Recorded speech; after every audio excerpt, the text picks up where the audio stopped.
오늘 우리에게 주신 하나님의 말씀은 여호수아 3장 1절에서 6절의 말씀입니다. 구약 성경 322면에 있습니다. 우리 한 절씩 교독하겠습니다.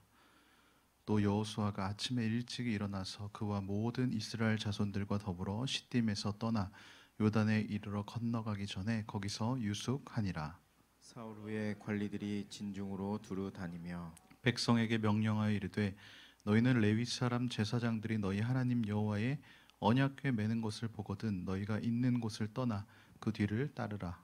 그러나 너희와 그 사이 거리가 2000 규빗쯤 되게 하고 그것에 가까이 하지는 말라. 그리하면 너희가 행할 길을 알리니 너희가 이전에 이 일을 지나보지 못하였음이니라 하니라. 여호수아가 또 백성에게 이르되 너희는 자신을 성결하게 하라. 여호와께서 내일 너희 가운데에 기이한 일들을 행하시리라. 여호수아가 또 제사장들에게 말하여 이르되 언약궤를 메고 백성의 앞서 건너라 하매 곧 언약궤를 메고 백성의 앞서 나아가니라. 아멘. 할렐루야. 오늘도 예배 자리에 나오신 여러분 한 분 한 분을 주님의 이름으로 환영하고 축복합니다. 오늘은 기적의 비밀이라는 제목의 말씀으로 함께 은혜를 나누고자 합니다. 어느덧 2021년 12월이 되었습니다. 이맘때쯤이면 보통 여러분들은 무엇을 하십니까? 저는 나름대로 크리스마스 캐롤 또 찾아 듣고 연주곡도 듣고 이렇게 크리스마스 12월이 되면 이제 연말 이 분위기를 내기 위해서 그동안 또 차가운 아아를 마셨다면 이제는 좀 따뜻한 바닐라 라떼 뭐 찾아 마시고 있습니다. 그리고 또 빼먹을 수 없는 게 있죠. 바로 이 내년 계획 세우기입니다. 아마 많은 분들이 12월이 되면 내년 계획을 세우지 않을까 생각을 합니다. 표정들을 보니까 아직 내년에 대한 계획이 아직 안 세워진 것 같은데요. 내년에는 뭐 다이어트 해야지 뭐 이런 상투적인 계획들 말고 내 자신의 성장과 성숙을 위한 구체적인 계획을 말을 하는 것입니다. 12월이 되면 많은 기업들이 내년의 기업 경영 계획을 수립을 합니다. 벌써 11월부터 이렇게 다 계획을 세운 곳들이 많죠. 커피숍이나 문구점을 가면 이 내년 다이어리들이 진열대에서 판매를 하고 있습니다. 서점에 가면 2022년도 계획을 세우는데 도움을 줄 만한 이 미래 전망에 관한 책들이 가판대를 점령을 하고 있습니다. 교회도 12월이 되면 내년 계획을 수립을 합니다. 계획을 세우는 이유는 명확합니다. 계획이 없으면 내가 원하는 목표를 달성하기 어렵기 때문입니다. 어느 날 문득 나만의 집을 짓기로 했다라고 상상을 해보시기 바랍니다. 내가 이제 나만의 집을 지어야 되는데 그럼 무엇부터 시작을 하시겠습니까? 망치와 못을 가지고 일단 되는 대로 한번 못질을 시작합니까? 아니면 설계도를 그리고 땅을 고른 다음 그 기반부터 마련을 해야 할까요? 계획 없이 일을 시작한다는 것은 재앙과 같습니다. 계획 없이 집을 짓다 보면 아주 이상한 작품이 탄생할 것입니다. 인생에 대한 계획을 세우지 않는 것도 마찬가지입니다. 계획을 세우는 것은 이 목표를 갖는 것과는 다릅니다. 새해가 되면 좋은 직장을 구해야지, 돈을 많이 벌어야지, 다이어트 하기 뭐 그런 목표를 세웁니다. 하지만 연구에 따르면 그런 목표를 달성하기 위한 계획이 없을 경우 92%가 결국은 실패한다라고 합니다. 그렇다면 나머지 성공한 8%의 사람들은 어떤 비밀을 알았기에 이렇게 성공을 했을까요? 그들은 계획 없는 목표란 한낱 바람에 불과하다라는 그 사실을 알고 있었습니다. 그래서 그런지 제 아내는 몇 해 전부터 조금은 새로운 방식으로 이 새해 계획을 세우더라고요. 바로 돈을 주고 계획을 세우는 것입니다. 몇 년 전부터 12월이 되면 이 새해 설계 워크숍을 듣고 새해 계획을 세우고 있습니다. 아내가 이제 워낙 여러 가지 강의를 듣고 수강료를 내고 그런 듣는 모습은 저에게 굉장히 익숙합니다. 그런데 나만의 새해 계획을 세우는 데까지도 돈을 주고 짜다니 저는 도저히 이해할 수가 없었습니다. 강의료가 얼마냐고 물어보니까 5만 원이라고 합니다. 그래도 이 5만 원이면 치킨이 2마리 아닙니까? 좀 더 이야기를 들어보니까 강의 카톡방에 수강을 하는 인원이 무려 400명이 있다고 합니다. 한 명당 5만 원씩 400명이면 얼마죠? 2천만 원을 그 강사 코치님이 이제 받아가는 것입니다. 액수를 듣고 나니까 장난이 아니더라고요. 아니 무슨 특별한 게 있길래 이렇게 많은 사람들이 새해 계획을 세우는 강의까지를 들으면서 계획을 세우는 것인가, 이런 생각이 드는 것입니다. 매년 안에는요, A4 용지 한 장에다가 10가지 목표를 쭉 세우고 목표에 맞는 그 이미지와 글로 내용을 가득 채우고 냉장고 앞에 딱 붙여 놓습니다. 근데 신기한 게 뭔지 아십니까? 실제로 그 10가지 계획 중에 8가지 이상은 달성을 했다라는 사실입니다. 이 스몰 스텝이라고 하죠. 목표를 위해서 계획을 세우고 한 걸음 한 걸음씩 작은 성취를 맛보면서 이 나만의 루틴을 만들고 그렇게 하루 이틀 한 달 쌓이다 보니까 연말을 결산할 때의 목표를 이룬 모습을 발견하게 된 것입니다. 그래서 저는 괜히 돈을 내고 계획을 세우는 게 아니구나, 무언가 다른 게 있구나 라는 것을 인정하지 않을 수 없었습니다. 저는 이것을 통해서 준비의 중요성을 다시 한 번 더 깨닫게 된 것이죠. 내년 목표를 세우셨습니까? 연말이 되고 새해를 맞이하면 사람들이 늘 동일하게 기대하는 바가 있죠. 내년에는 더 나아지겠지, 좋아지겠지, 괜찮아지겠지. 그런데요, 매년 1월 1일 날 떠오르는 태양은 다른 날에 떠오르는 태양보다 더 밝거나 더 크거나 하지 않습니다. 새해에 떠오른 태양도 365일 떠오른 태양과 동일한 사이즈와 밝기를 가지고 있습니다. 그럼에도 사람들이 기대와 설레임을 가지고 이 해돋이를 보러 가는 그 이유는 새로운 시작에 대한 기대 때문입니다. 우리가 내년 계획을 세우고 준비하는 이유도 지금 내가 처한 상황에서 더 나아질 것이라는 기대 때문 아닙니까? 새해를 떠오르는 해를 보면서 이제 결단을 하는 것이죠. 다짐을 하는 것입니다. 이것도 중요한데요, 그것으로 멈춰서는 안 됩니다. 우리는 해돋이를 보는 것도 좋지만 그것보다는 먼저 하루를 계획을 하고 준비를 해야 하는 것입니다. 그 목표를 이루기 위해 단계별로 무엇을 해야 하는지 구체적으로 계획을 세우고 실천을 해야 하는 것이죠. 즉 목표를 이루기 위한 철저한 준비가 필요하다라는 것입니다. 이것은 신앙적으로도 마찬가지입니다. 송구 영신 예배를 드리면서 내년에는 하나님이 더 좋은 것 주시겠지 하면서 내 삶에 하나님의 일하심과 기적이 일어나기를 기대를 합니다. 코로나 이전에도 그랬지만 이 코로나 이후로 삶의 형편이 이 녹록지 않은 분들이 얼마나 많은지 모릅니다. 안개와 같은 그 인생길, 가보지 못한 길을 걷고 있는 인생에게 하나님의 은혜와 하나님의 기적과 도우심이 절실히 필요한 것입니다. 그런데 무턱대고 하나님 저 도와주세요, 하나님 제 인생의 홍해가 갈라지는 기적을 체험하게 해주세요 라고 아무런 준비도 없이 구하기만 한다면 하나님이 이루어 주실까요? 세상에도 준비한 만큼 쓰임받지만 하나님 앞에서도 준비한 만큼 쓰임을 받는 것입니다. 성경에 등장하는 많은 믿음의 선배들을 보십시오. 다 준비된 사람들을 통해서 하나님은 일하시고 그들을 통로로 사용하신 것입니다. 그런 의미에서 오늘 본문은 우리가 신앙생활을 하면서 하나님의 기적을 경험하기 위해 어떤 준비를 해야 하는가를 알려주고 있습니다. 여호수아 3장은요, 이스라엘 백성들이 요단강을 건너는 내용을 다루고 있습니다. 출애굽 40년을 마감을 하고 드디어 대망의 가나안 땅에 들어가기 위해서 이제 어떻게 보면 최후의 관문이자 최초의 관문과 같은 요단강을 목전에 두고 있는 것입니다. 가나안 땅 입성은 이스라엘 백성들의 생애의 목표였습니다. 그런데 가나안에 들어가기 위해서는 반드시 이 요단강을 건너야 합니다. 1절의 말씀을 제가 다시 읽어드립니다. 또 여호수아가 아침에 일찍이 일어나서 그와 모든 이스라엘 자손들과 더불어 시딤에서 떠나 요단에 이르러 건너가기 전에 거기서 유숙하니라. 바로 앞장의 2장 마지막 절에 보면 여호수아가 정탐꾼들로부터 여리고성 백성들의 간담이 녹아내렸습니다라는 이 보고를 받았습니다. 그리고 여호수아가 아침에 일찍 일어나서 이스라엘 백성들과 함께 시딤이라는 곳을 떠나 요단에 도착을 했습니다. 시딤에서 요단까지는 그리 멀지 않은 거리입니다. 하지만 워낙 대인구가 이동을 하다 보니까 아마 굉장히 많은 시간이 걸렸을 것 같습니다. 그런데 그들이 요단강가에 도착을 해서 바로 건너지 않고 거기서 유숙을 합니다. 요단강을 건너면 길갈이 있고 조금만 더 가면 여리고가 있는데 그렇게 꿈에도 그리던 가나안이 이제 있는데 그들이 바로 건너가지 않고 무려 3일 동안이나 거기서 이제 텐트를 치고 유숙을 했다라는 것이죠. 왜일까요? 그것은 요단강을 건너는 일이 보통 일이 아니기 때문입니다. 요단강은 평소에는 물이 거의 없어서 사실 사람들이 이렇게 건널 수 있습니다. 도보로 건널 수 있는데 이 6월절이 있는 3, 4월 때는 물의 높이가 이 3m, 4m까지 물이 차오른다라는 것이죠.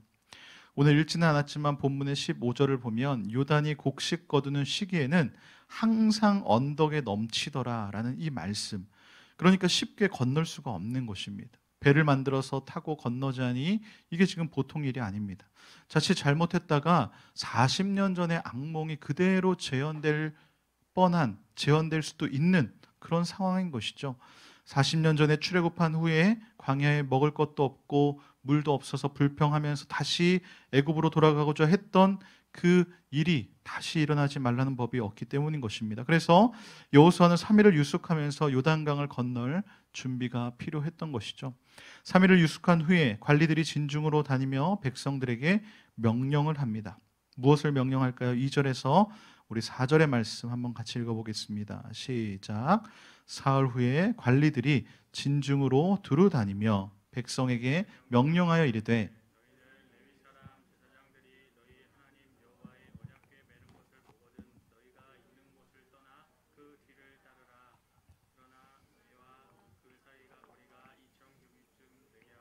그것에 가까이 하지는 말라.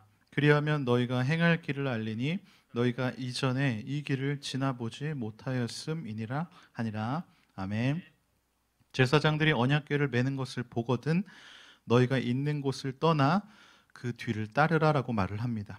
그런데 언약궤와의 거리는 2000 규빗쯤 되게 하고 그것에 가까이 하지 말라라고 합니다. 2000 규빗은 약 1km, 한 1000m 정도의 거리입니다. 언약궤라는 것은 하나님의 임재를 상징합니다. 언약궤와 함께 간다라는 것, 바로 하나님이 이스라엘 백성들과 함께 하신다는 상징인 것이죠. 그렇기 때문에 그 언약궤가 앞서 가면 그 뒤를 따르라라는 것은 하나님께서 지금 이스라엘 백성들의 목자가 되어 주겠다. 앞서 가실 때 양과 같은 이스라엘 백성들은 그 뒤를 따르라는 것입니다. 약 1km의 거리를 두고서 말이죠. 그럴 때 어떤 일이 발생하느냐? 4절 하반부에 또 중요한 말씀이 있죠. 그리하면 너희가 행할 길을 알리니 너희가 이전에 이 길을 지나보지 못하였음이니라. 아멘. 이스라엘 백성 입장에서는 가나안 정복이라는 것은 꿈도 꾸지 못할 일입니다. 애굽의 노예로 400년 넘게 있었던 민족이 어떻게 가나안을 정복을 합니까? 그런데 하나님이 그들을 택하시고 그들에게 꿈과 비전을 주셔서 출애굽시키셨습니다. 그리고 광야에서 40년 동안 훈련을 시키신 것입니다. 신명기 8장 2절과 3절의 말씀입니다. 내 하나님 여호와께서 이 40년 동안에 내게 광야 길을 걷게 하신 것을 기억하라. 이는 너를 낮추시며 너를 시험하사 내 마음이 어떠한지 그 명령을 지키는지 지키지 않는지 알려 하심이라. 너를 낮추시며 너를 줄이게 하시며 또 너도 알지 못하며 내 조상들도 알지 못하던 만나를 내게 먹이신 것은 사람이 떡으로만 사는 것이 아니요 여호와의 입에서 나오는 모든 말씀으로 사는 줄을 내가 알게 하려 하심이니라. 아멘. 이런 훈련을, 강도 높은 훈련을 받은 이스라엘 사람들이었습니다. 그러나 가나안 땅을 차지해야 하는 일은 또 다른 문제였습니다. 당장 눈앞에 요단강부터 어떻게 건너야 할지를 모른 것입니다. 그렇게 요단강가의 앞에서 3일 동안 유숙을 한 뒤에 들려진 하나님의 메시지는 무엇이었냐? 언약궤 뒤를 따라가면 너희가 행할 길을 알 것이라는 것입니다. 여기서 행할 길을 안다라는 말은요, 하나님의 기적으로 가나안 정복의 역사를 너희들이 직접 보게 될 것이다 라는 말씀입니다. 2020년과 2021년 벌써 2년째 어두운 터널과 같은 팬데믹의 시대를 우리는 살아가고 있습니다. 내년이면 더 좋아지겠지 살짝 기대했는데 지금 또 상황을 보니까 2022년도 쉽지가 않은 것 같습니다. 2022년 우리는 마치 이스라엘 백성들이 요단강을 앞에 두고 이전에는 가보지 못했던, 않았던 그 길을 걸어가야 하는 상황처럼 우리는 그런 기로에 놓여 있습니다. 그런데 사실 인생이라는 것이 그렇지 않습니까? 한 번 사는 인생은 누구나 가보지 않는 길을 가는 것입니다. 이때 우리가 꼭 기억해야 할 사실은 하나님보다 앞서지 말아야 한다는 사실입니다. 이것이 바로 세상 사람들과 성도들의 차이입니다. 그럴 때 하나님의 은혜가 임하는 것이죠. 우리는 그저 하나님의 뒤를 따라서 그분이 인도하시는 대로 따라가면 됩니다. 여호수아가 3일 동안 유숙을 하면서 무엇을 했을까요? 저는 여호수아가 하나님께 간절히 기도했을 것이라는 생각이 듭니다. 모세가 그동안 해왔던 것을 옆에서 보면서 지금까지 오지 않았습니까? 이 출애굽기를 보면 모세는 기도로 시작해서 기도로 끝났다라고 해도 과언이 아닐 정도로 이 모세는 어려운 일이 있을 때마다 하나님께 부르짖었습니다. 그래서 우리가 2022년을 준비하면서 해야 할 것은 먼저 하나님께 묻는 것입니다. 하나님보다 앞서지도 않고 내 경험과 내 모든 지식을 다 내려놓고 하나님께 우선 묻는 것이죠. 하나님이 때로는 우리에게 먼저 말씀하시기도 하지만 사실 하나님은 우리가 먼저 묻기를 기다리고 계십니다. 내가 묻고 일을 하는 것과 묻지 않고 일을 하는 것은 큰 차이가 있습니다. 묻지 않고 펼쳐진 결과에 대해서는 하나님께 할 말이 없습니다. 내가 책임져야 합니다. 그러나 하나님께 묻고 일을 진행했다면 하나님이 책임져 주시는 것입니다. 3일 동안 유숙한 뒤에 여호수아가 이스라엘 백성들에게 명령한 것이 한 가지가 더 있죠. 바로 5절의 말씀입니다. 우리 한번 5절 같이 읽어볼까요? 시작.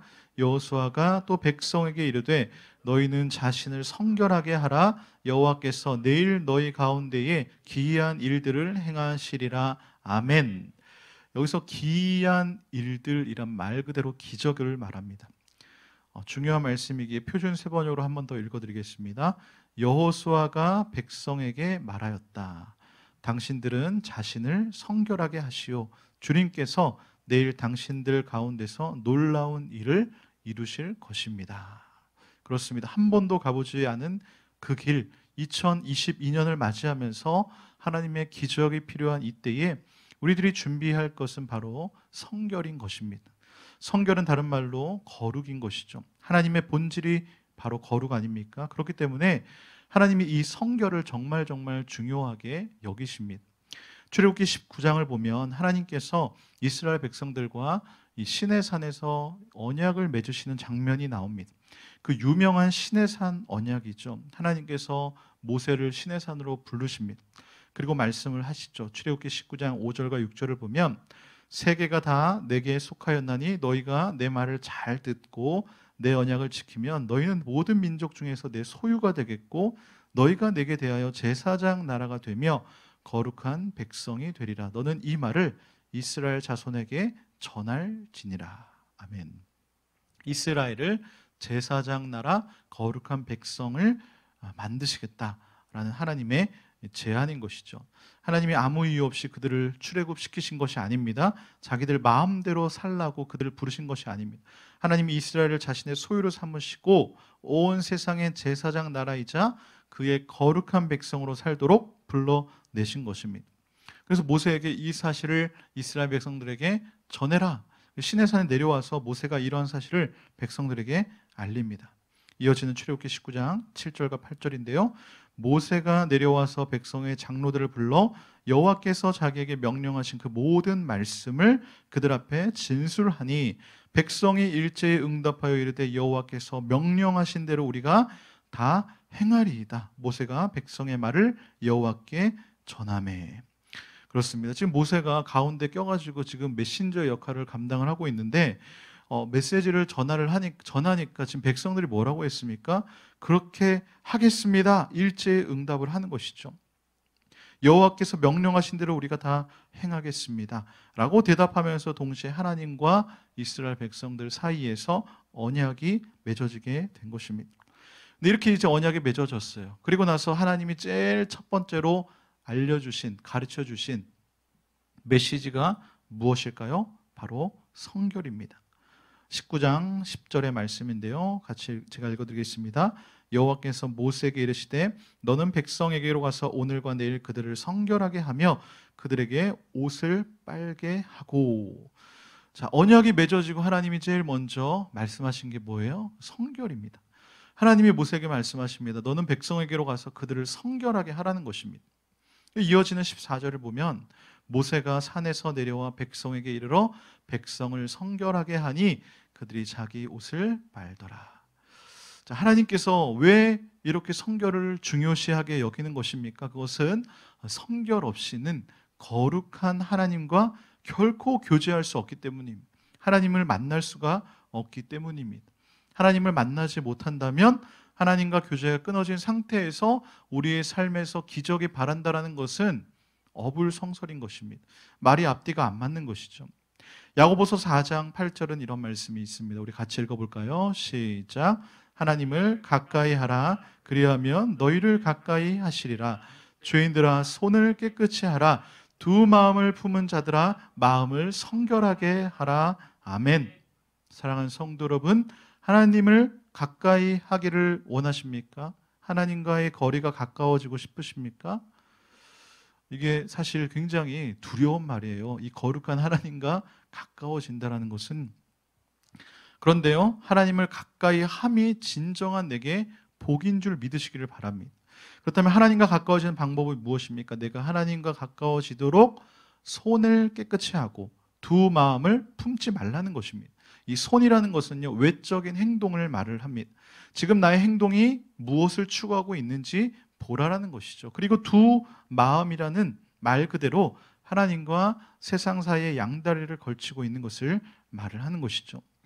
우리가 2년 동안 이 코로나를 경험을 하면서 사람과의 거리는 멀어졌지만 하나님과의 거리는 가까워지게 해주세요 라는 기도를 수없이 드렸습니다. 그렇다면 정말 2년 동안 내가 하나님과의 거리가 가까워졌는가, 이 시점에서 우리는 다시 한번 생각을 해봐야 하는 것입니다. 고린도후서 6장 14절에서 18절이 우리들에게 이렇게 말씀합니다. 표준 세번역인으로 제가 읽어드립니다. 믿지 않는 사람들과 멍에를 함께 매지 마십시오. 정의와 불의가 어떻게 짝하며 빛과 어둠이 어떻게 사귈 수 있겠습니까? 그리스도와 벨리알이 어떻게 화합하며 믿는 사람과 믿지 않는 사람이 어떻게 한몫을 나눌 수 있으며 하나님의 성전과 우상이 어떻게 어울리겠습니까? 우리는 살아계신 하나님의 성전입니다. 그것은 하나님께서 말씀하신 바와 같습니다. 내가 그들 가운데 살며 그들 가운데로 다닐 것이다. 나는 그들의 하나님이 되고 그들은 내 백성이 될 것이다. 그러므로 너희는 그들 가운데서 나오너라. 그들과 떨어져라. 부정한 것을 만지지 말아라. 나 주가 말한다. 그리하면 내가 너희를 영접할 것이다. 그리하여 나는 너희의 아버지가 되고 너희는 내 자녀가 될 것이다. 나 전능한 주가 말한다. 아멘. 지난 2년 동안 이런 삶을 살아오셨습니까? 사람들과의 자의반, 타의반 이렇게 멀어졌기 때문에 예전보다는 그래도 조금 더 이렇게 살기가 수월해지지 않았나 이렇게 생각을 해봅니다. 마스크를 쓰고 굳이 남들과 대화하기도 불편한데 숨쉬기도 힘든데 혼자 있는 시간도 많아지면서 오히려 하나님과 가까워질 수 있는 그 기회는 더 늘어난 것 아닙니까? 하나님은 성결한 삶 가운데 찾아오시고 만나주시고 무려 영접까지 해주신다 말씀합니다. 이런 삶에 하나님의 기적이 일어나게 되는 것입니다. 오늘 설교의 제목이 기적의 비밀인데요. 이 기적이 일어나는 비결 바로 이 성결의 삶을 준비하면서 말씀보다 앞서지 않는 것입니다. 우리는 마지막 시대를 살아가고 있습니다. 시대가 바뀌어도 거룩하신 하나님은 변함이 없으십니다. 그렇기 때문에 우리는 더욱더 성결을 애써야 하는 것이죠. 로마서 13장 11절에서 14절의 말씀을 표준 세번역으로 읽어드립니다. 여러분은 지금이 어느 때인지 압니다. 잠에서 깨어나야 할 때가 벌써 되었습니다. 지금은 우리의 구원이 우리가 처음 믿을 때보다 더 가까워졌습니다. 밤이 깊고 낮이 가까이 왔습니다. 그러므로 우리는 어둠의 행실을 벗어버리고 빛의 갑옷을 입읍시다. 낮에 행동하듯이 단정하게 행합시다. 호사한 연회와 술 취함, 음행과 방탕, 싸움과 시기에 빠지지 맙시다. 주 예수 그리스도로 옷을 입으십시오. 정욕을 채우려고 육신의 일을 꾀하지 마십시오. 아멘. 조금 전에 읽어드렸던 이 고린도 후서 말씀과 거의 비슷하죠. 그만큼 성경을 보면 성결을 강조하고 있는 구절이 굉장히 많습니다. 현재 가장 강력한 미디어 매체를 꼽자면 아마 단연코 유튜브를 말할 것입니다. 유튜브는 이제 남녀노소 할 것 없이 국민 대부분이 이용을 할 뿐만이 아니라 전 세계 사람들이 이용하는 도구가 되어버렸습니다. 이미 네이버나 다른 포털 사이트에 머무는 시간보다 유튜브를 사용하는 시간이 압도적으로 높습니다. 그만큼 이 유튜브의 영향력이 막강해진 것이죠. 정말로 다양한 크리에이터들이 자신만의 유튜브 채널을 개설을 하고 구독자들을 모으고 있습니다.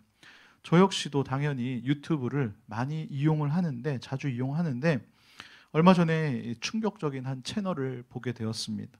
그날도 아무 생각 없이 유튜브 창을 딱 열었는데 남자 둘이 나온 썸네일이 있었습니다. 그래서 뭔가 좀 이상하다 싶어서 눌러보니까 아니나 다를까 동성애 커플 채널이었습니다. 그런데 저를 충격에 빠뜨린 것은 구독자 수가 어마어마하더라고. 100만 명이 훌쩍 넘어 있다는 사실이었습니다.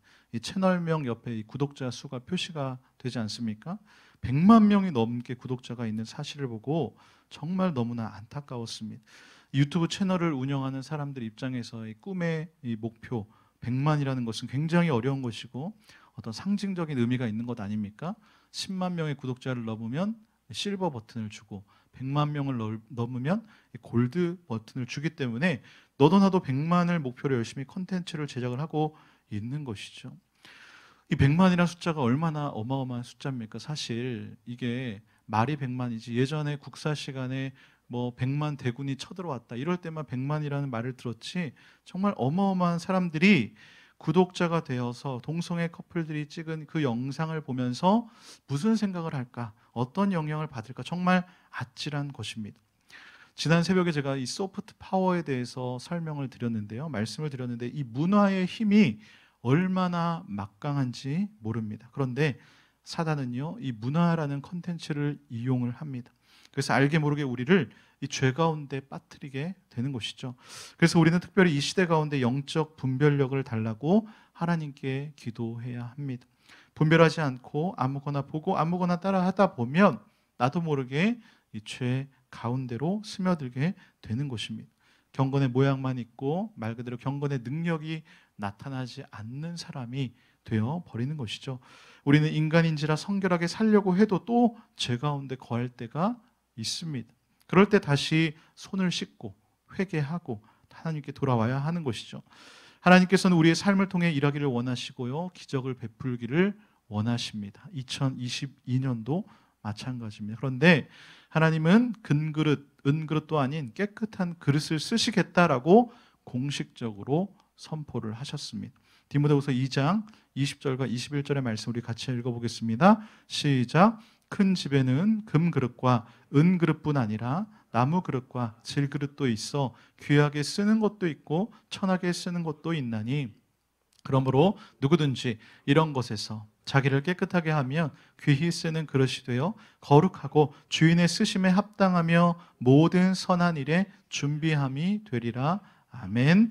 그렇습니다. 비록 질그릇이라 할지라도 깨끗하게 준비만 되면 금수저, 은수저, 질그릇이라 할지라도 하나님께서 귀하게 쓰임받는 금그릇이 되는 것입니다. 그런데 많은 사람들이 아직도 이 그릇에 관심이 많습니다. 금그릇이냐, 은그릇이냐, 나무그릇이냐, 질그릇이냐를 따지고 있는 것인데요.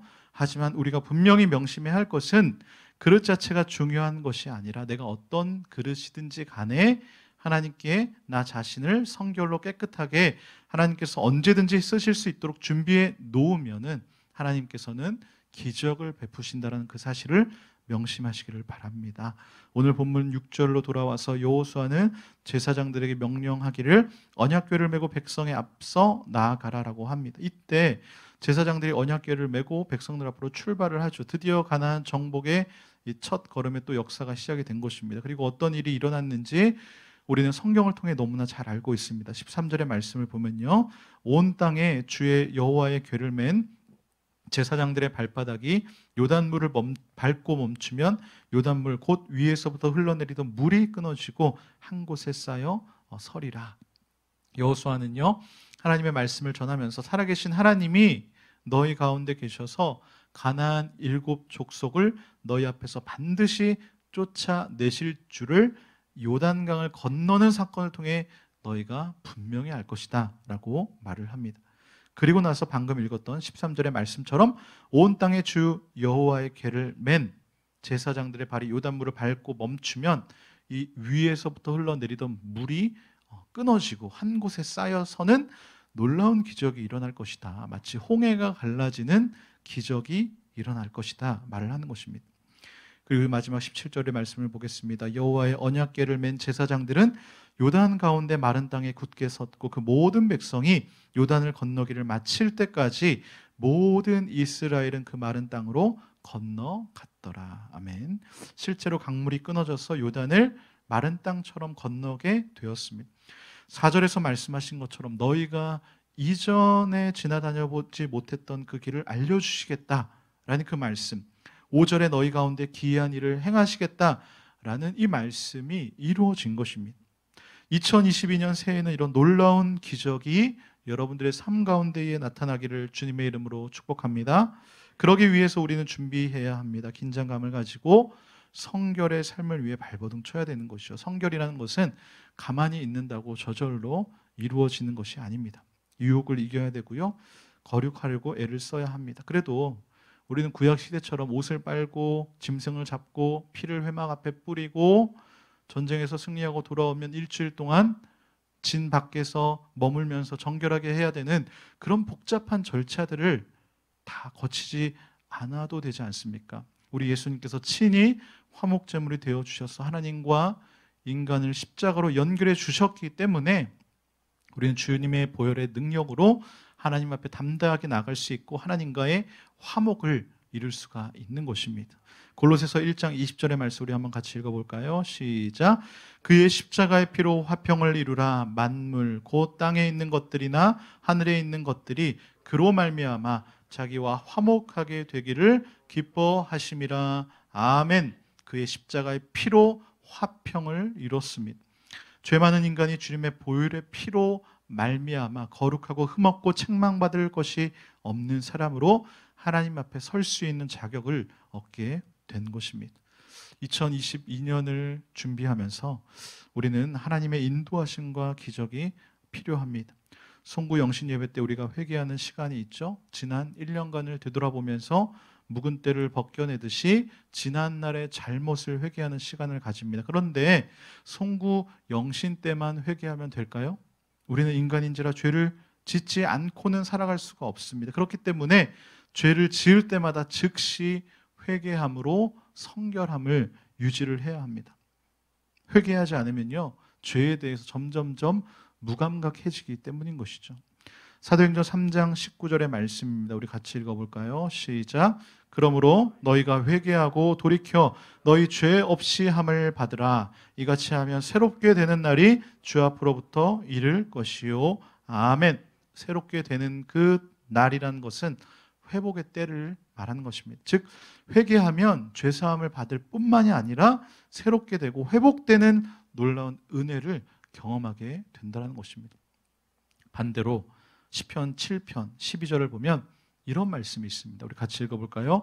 시작. 사람이 회개하지 아니하면 그가 그의 칼을 가시며 그의 활을 이미 당기어 예비하셨도다. 아멘. 이래도 회개하지 않으시겠습니까? 너무나 무시무시한 말씀입니다. 하나님이 회개하지 않는 사람을 향해서 칼을 가신다. 활을 이미 당겨서 쏠 준비를 하고 계신다라고 말씀을 합니다. 사랑하는 성도 여러분, 회개하면요 하나님이 회복의 은혜를 부어 주십니다. 회개할 때 예배가 회복이 되고 기도가 회복이 되고 영성이 회복이 되는 것입니다.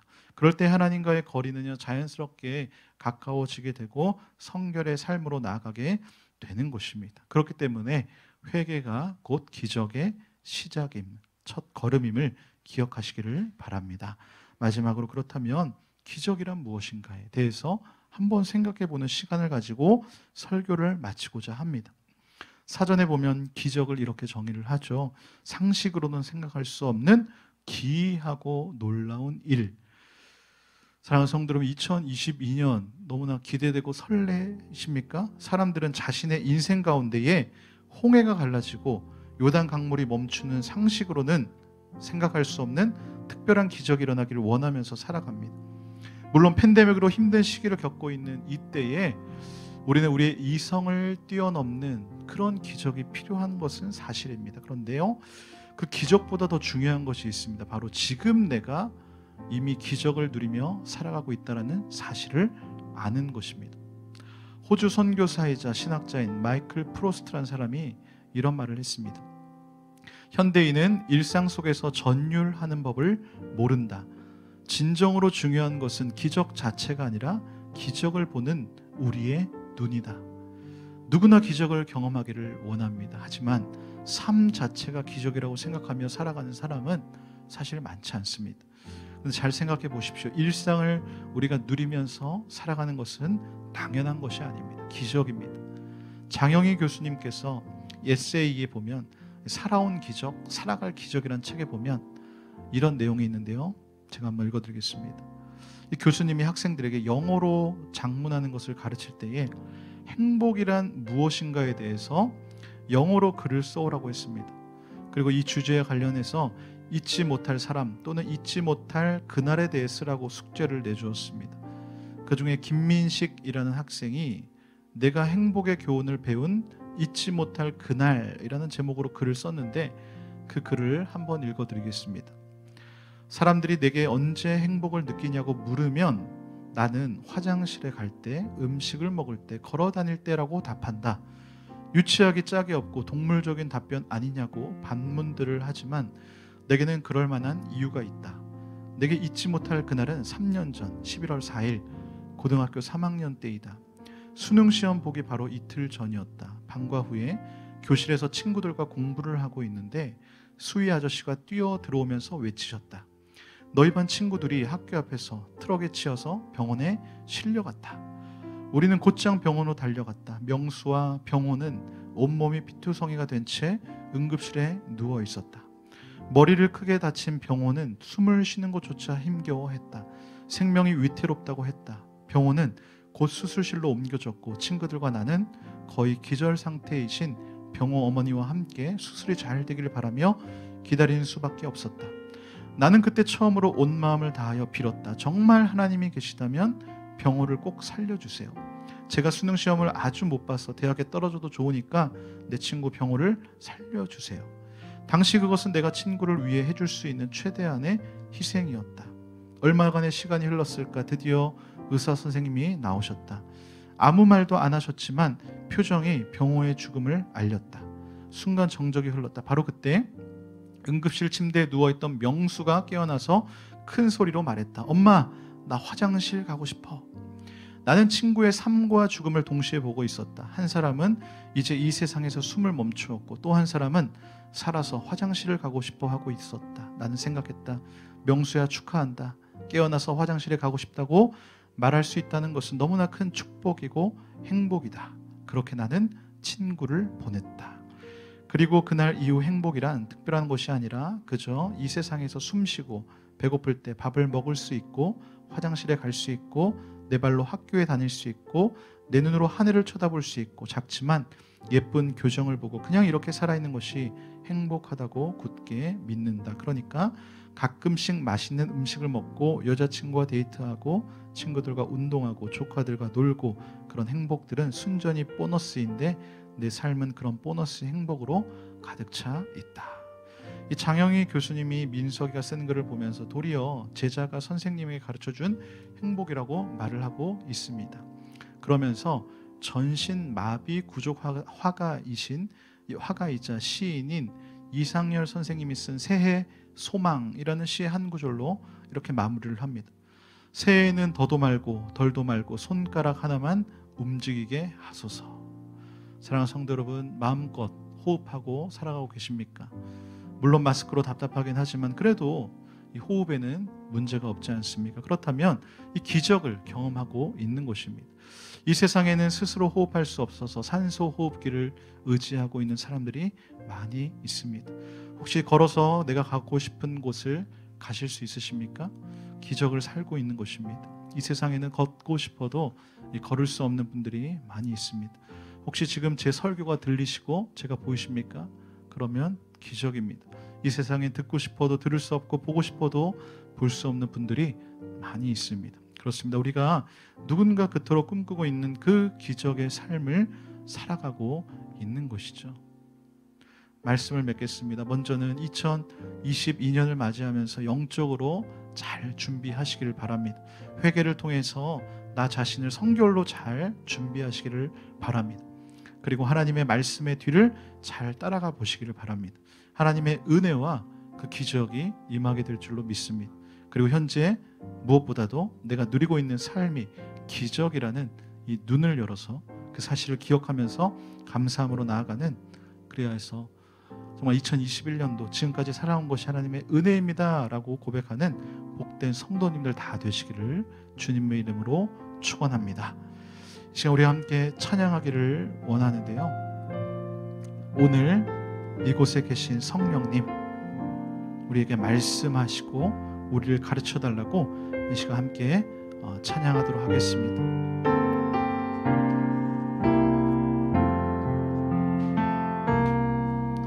오늘 이곳에 계신 성령님 우리에게 말씀하시고 우리를 가르치소서. 같이 우리 마음 열어주시고 주의 빛으로 밝혀 우리를 인도하소서. 주님보다 앞서지 않고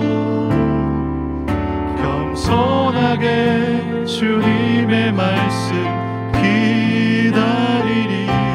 주님 손에 우릴 드립니다. 사랑으로 인도하소서. 다시 한 번 더. 오늘 이곳에 계신 성령님 우리에게 말씀하시고 우리를 가르치소서. 다시 우리 마음 열어주시고 주의 빛으로 밝혀 우리를 인도하소서. 주님보다 앞서지 않고 겸손하게 주님의 말씀 기다리리. 주님 손에 우릴 드립니다.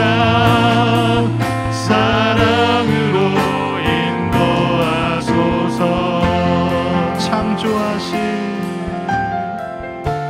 창조하신 모습 떠난 우리를 예수님답게 빚으소서.